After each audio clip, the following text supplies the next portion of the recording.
What is up sa inyo mga boys? Kuya Steel TV here. Maganda ko nga ba sa inyo? Maluwalas ng ating umaga. Mapakabanda.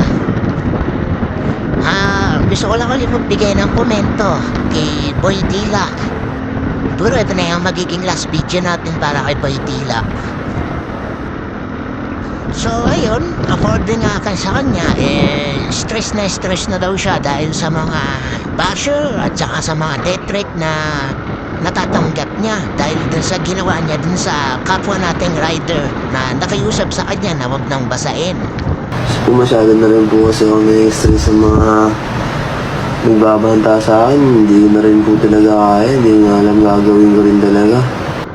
At muli, humihingi uli siya ng kapatawaran dun sa kapwa nating rider na kanyang nabasa. Napatawad pala sa iyo, manong rider, sa nabasa ako.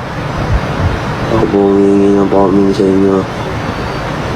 Gusto ko po kayo makamit. Humingi ng tawad sa inyo sa personal. Ginagawa ako.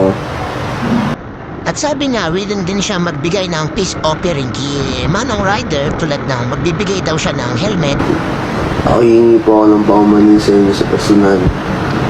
At hindi lang po yun, bibigyan ko rin po kayo ng helmet. Pati ka po kayo para po sa inyo. Wala pong mabalubag daw po dun. Alam niyo mga boys kung ano ang maganda dito sa nangyari na to. At least si Boy Dila, nalaman niya yung mga pagkakamali niya. At narinig ko din sa balita na nabuksan na din yung mga mata ng mga namumuno sa San Juan na maglalagay na sila ng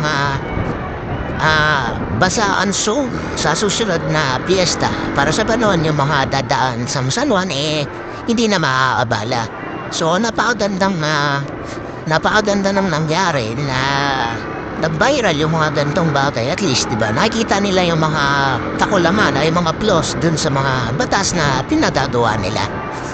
Dahil naman sa magulong Wata Wata Festival, bubuo ng bagong ordinansa ang San Juan City para magkaroon na lang ng tinatawag na basaan zone para sa mga susunod na taon.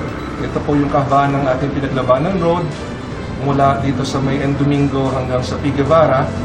Sa mga susunod na taon, dito na lang po natin gagawin ang ating basaan. All other areas outside the basaan zone ay hindi na po pwede magkaroon ng basaan. So yun lang po, no? Marami pong salamat sa inyo. Lagi niyo po tatandaan kapag po tayo ay magdadrive ng motor, lagi po tayo magsasot ng helmet. Kung tayo naman po ay magdadrive ng sasakyan, mag-seatbelt po tayo palagi. At lagi niyo po tatandaan na family first. Yan lang po. Maraming salamat. Peace.